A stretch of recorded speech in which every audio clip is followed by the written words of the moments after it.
Hey, brothers and sisters in Christ, and people of YouTube.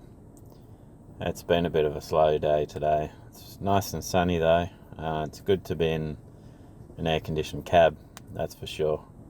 Um, it's funny, like on the outside looking in, when the narcissist discards you and you don't take them back, and if you don't look close enough, you'll think they're thriving. You'll think that their life is good and that they never needed you, that they just move on with their life. Um, but that's the funny thing with the soul. Like, we weren't created to be evil. We were created to be good and have a relationship with God. That is like our core being. Like, imagine like a robot if it was programmed to clean a house, and then you just turn it into a sex robot. Let's just use that as an example. It would probably malfunction because that's not what it was designed to do. Um, it might be able to do that as a secondary function, but it just would not feel right. Something would be off about it, right? Now, the same thing with the narcissist is that they go around betraying everyone. They are the master manipulator and the master betrayer. They don't care who they hurt, but the trouble is their soul cares. Their internal being cares what they're doing. It wasn't designed for betrayal. It wasn't designed to do all this evil. Like, you can't go through life just betraying everyone and pretending it doesn't matter, just sweeping it under the rug and thinking that everything's going to be fine. Like, a narcissist might be able to distract themselves. They might be able to tell themselves lies like, oh, they deserved it. They were emotionally unstable. They were no good. They were weak. They were this. They were that. But the soul knows that they broke covenant, that they lied, they cheated, they stealed, and the soul knows. It knows that this is not right, and this is not what we were programmed for. This was not what we were made for. This is not what's in the core of our being. Like, look back in Genesis when God was looking for Adam, and he's like, "Where are you?" And they hid. They hid because they were naked. And that's what's so deep about the Bible. I imagine that's their naked bodies, but the thing is, it's also nakedness in the fact that their sin was exposed. Their sin was bare before God, which is also nakedness if you think about it. And that's basically what happened to the narcissist. Like, when they can't get their supply, when they can't get validation, when there's no more sources left because God has cut them off, all they have left is that soul inside of them, that voice, that programming that says, you're damaged, you're broken, there's something wrong with you, like you're doing the wrong things, like it's not supposed to be this way. This is not how you win at life. This is not what we were designed to do. That voice is always telling them of their wrongdoing, but they're so prideful and arrogant because they love money too much. They love status too much that they don't want to trade it. Like, a lot of them probably came from a poor background, and they're just starting to receive validation and funding from people that they never had in their life before. Like, imagine someone that was quite poor and their idea is, I'm just going to steal off everybody. I'm just going to play the game until I get everything that I'm owed because I don't deserve to be poor. Imagine this is your reasoning. And so straight away they've sacrificed what would be a normal person's ideals. They've just thrown their moral compass out the window and gone, I'll do whatever I need to do to get me the things that I want so I can be like those celebrities on TV, those rich and famous people. I want to be just like that. And that's why it can be dangerous when you live in a poor country and both parents work and they just leave the child in front of the TV, leave the child in front of YouTube and all these different things, and they start idolizing all the celebrities and people that are fake. Like a celebrity is not a person; it's an ideal. Like nobody has that kind of money. Nobody can live that kind of way. I don't want to get it. I don't want to go down the rabbit hole of what I really believe about celebrities. That would be another video. But it's basically Babylon, and we need to come out of that. But the thing is, when you growing up as a child and you were neglected, and you're just left in front of the TV, you don't have that voice from your parent to say, oh yeah, I like her, but that's not real. That's not how life works. That's not for everyone. But, people just don't get money like that. Money doesn't grow on trees. These sorts of things that they should have been telling their child, they were too busy for. And maybe in some cases, like, the child that gets ignored is the oldest one, because the parent thinks, oh, they'll be alright by themselves while I look after the younger ones. Or the only sort of love they get is from them trying to raise their parents' other children, because otherwise the parent just ignores them. Now this is just like a breeding ground for a narcissist.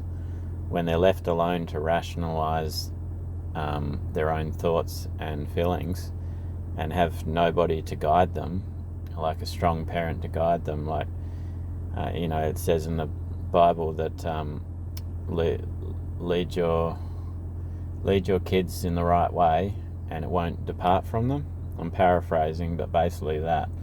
So whatever you teach your kid, it will not depart from them. But if you teach them nothing, then they're going to learn it themselves, whatever they decide to learn. And a kid doesn't have the maturity to decide what he or she should learn.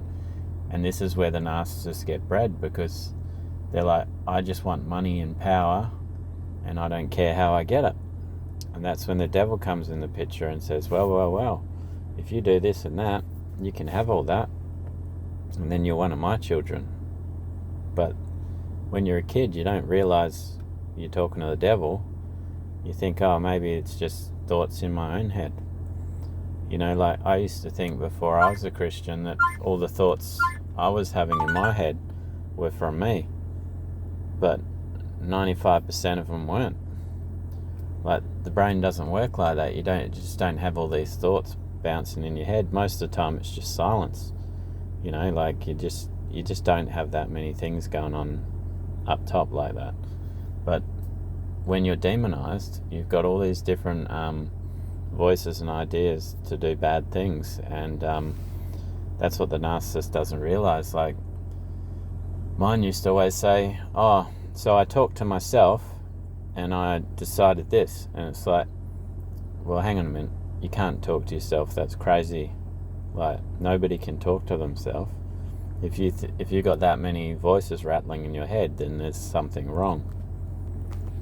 But through it all, God gave us a soul, and our soul does not agree with any of these things. Like, we're supposed to be good. We're supposed to love our neighbor and, love our God with all our mind, heart and soul. Love your neighbor as in treat people the way you want to be treated. But the narcissist, like, sweeps all this under the rug, and then they think there'll be no fallout. But imagine you're actually running from yourself, like, on a daily basis. Like, nobody's chasing you, but you're still running because you don't want to catch up with your own thoughts, because this is how damaging they are. Because you sold out. You sold your soul to Satan. You you sold out on all the good qualities of yourself for money, for just validation from people that don't even care for you, but they'll click a button that says like. You know, they'll all do that, even though they hate on you. And this is the thing, the narcissist doesn't even know what a deep connection is, until they met you, that is, but they can't accept it because they just assume you must have an agenda, an angle, because all the people they've met in their life, through their personality that's formed to only accept people that validate them, they don't know what a real person is, because everyone else in their life will cheat on them, use them, and discard them. So they get paranoid and say, oh, you must be the same, you must have an angle, and then they just accept that idea and they run with it, and they strike first. They try and destroy you before you can destroy them. Yeah, so the narcissist will receive their judgment, and you don't have to do anything, because like they're already receiving it just by the fact they've seared their own conscience, and they've sold their soul, and basically they've destroyed their own soul. Because when you commit adultery, it literally says that in the Bible, you will destroy your own soul. You corrupt yourself so much that you can't actually live with yourself. Like, you just hate yourself, because the soul is immortal. It's unkillable. It's eternal, and it's eternally like your conscience. It's eternally there, reminding you of your wrongdoing. So even when the narcissist pretends that they're doing fine, things are going great for them, they're under their own, they're under God's judgment, but they're also under their own judgment of you've done wrong. Like, their actual soul telling them, this isn't right, you can't do this. But they're that stubborn and prideful. It's so important to them that they keep their money, that they keep their false life, their Instagram or Facebook alive, because they think that's all there is to life, illusion.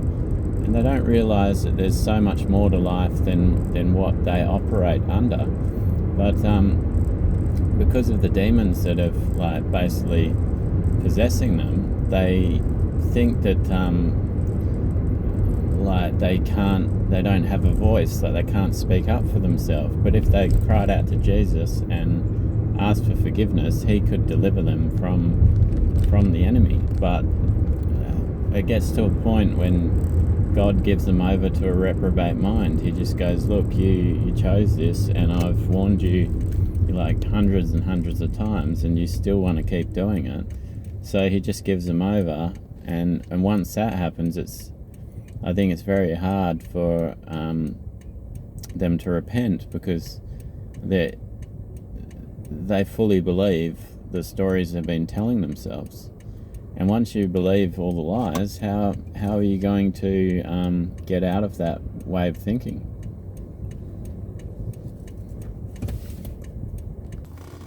Yeah, the devil was a defeated foe.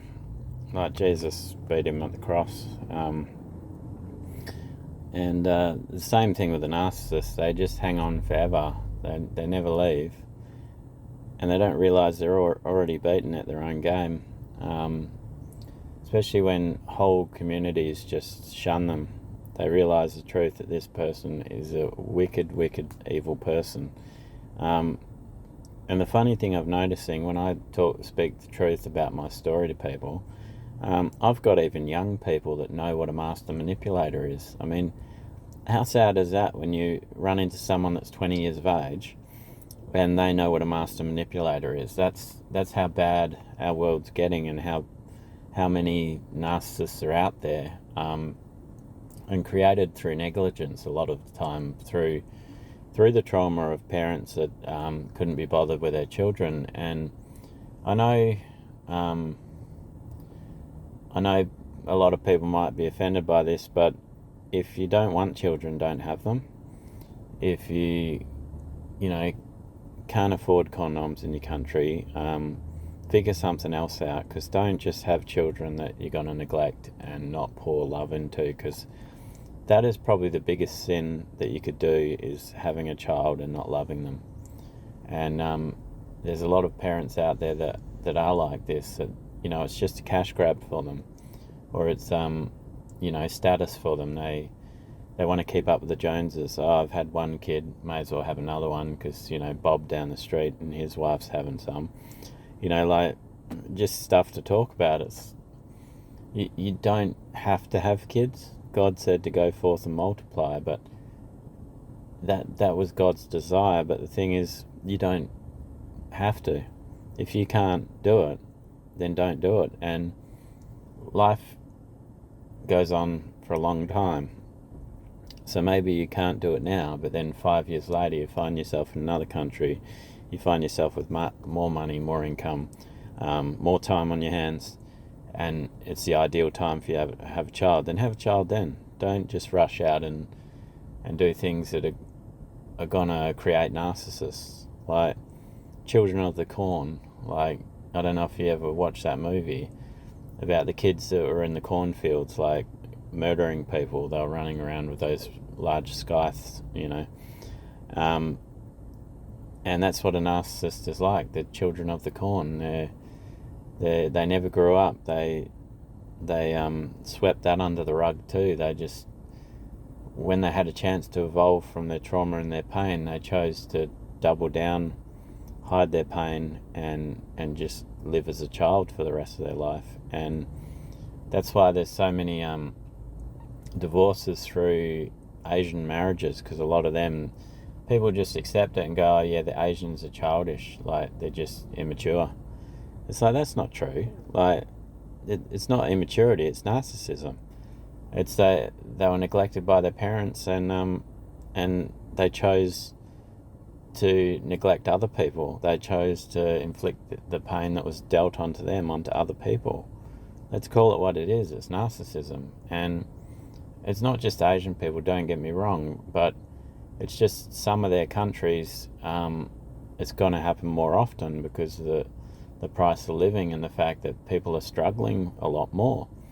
It's probably happening in Africa too, like where there's third world countries where people are neglected every day, not through absolute just parents not caring, but a lot of time maybe they can't afford it too. But the fact is, it's just breeding grounds for narcissism. And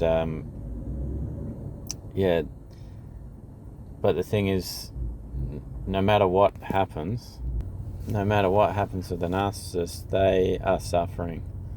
They are fragile, weak cowards, and they sweep their emotions under the rug because they can't deal with them. Does that sound like a strong character to you? Someone that can't deal with their emotions? Like, when the narcissist left me, I wept for a couple of weeks, feeling that I wasn't good enough. And then I got over it because I felt my feelings and I worked through them, and it was a painful 2 weeks, but then I was fine. And that's all you have to do in life, is feel your feelings. And there's a reason we have feelings, you know. It's like a mechanism to deal with our stress. Like, if you didn't have feelings, if you weren't able to cry, you'd probably have a heart attack. You'd probably just die from the stress of losing someone, of someone treating you wrong.